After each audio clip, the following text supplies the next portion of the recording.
کتنا صدقہ نکالنا ہے؟ اس میں علماء کی دو رائے ہیں. جمہور علماء جو بر صغیر کے وہ کہتے ہیں 1.25 کلو گندم، یعنی اگر آپ نے آٹے کی صورت میں دینا ہے تو 1.25 کلو. کھجور، جو، کشمش، اس صورت میں اگر اس کو معیار بنا کے دینا ہے تو اس کو ڈبل کر لیں، یعنی 2.25 کا ڈبل ہوتا ہے 3.5 کلو.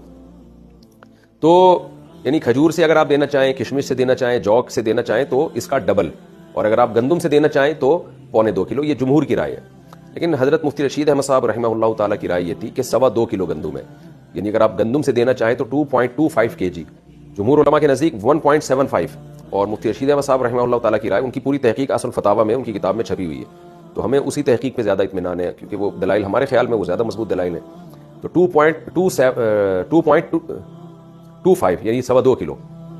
تو 2.25 کلو گندم، اور اگر کھجور یا جو سے یا کشمش سے دینا چاہیں تو 2.25 کو ڈبل کر لیں، یعنی 4.5 کلو.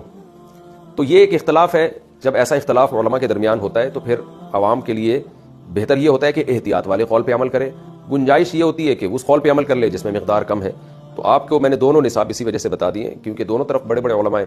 تو اگر آپ چاہیں تو 2.25 کلو گندم کے حساب سے دے دیں تو بھی انشاءاللہ صدقہ فطر آپ کا ادا ہو جائے گا. لیکن احتیاط اس میں ہے کہ 2.25 کلو گندم کے حساب سے آپ دیں.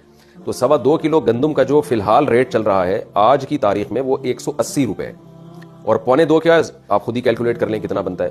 تو اس کا طریقہ یہ ہوتا ہے، دکان والے سے پوچھیں بھائی 10 کلو کے آٹے کی تھیلی کتنے کی آ رہی ہے. وہ آپ کو اصل میں ایک ایک چیز نا سمجھانی پڑتی ہے، لوگ کنفیوز ہو رہے ہوتے ہیں آج کل. تو آپ دکان والے کو فون کر کے پوچھ لیں میرے بھائی 10 کلو آٹے کی تھیلی کتنے کی ہے، وہ آپ کو بتا دے گا جی اتنے کی ہے. تو اس کو 10 سے ضرب دیں گے تو 1 کلو کی آ جائے گی، 1 کلو تھیلی کی ویلیو آ جائے گی. اور پھر آپ اس کو 4 سے تقسیم کریں گے تو 1 پاؤ کی آ جائے گی. ٹھیک ہے نا. تو 1 کلو کی بھی پھر 1 پاؤ اس میں ایڈ کر دیں، 2.25 کلو نکل آئے گا. تو اب یہ تو نہیں کہ کیلکولیٹر سے اب آپ کو ایک ایک چیز سکھاؤں.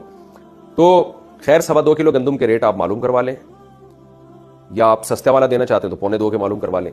تو یہ ریٹ آپ نے کیا کرنے ہیں، یہ اس کی قیمت آپ کسی ایسے شخص کو دیں گے جو زکوٰۃ کا مستحق ہے.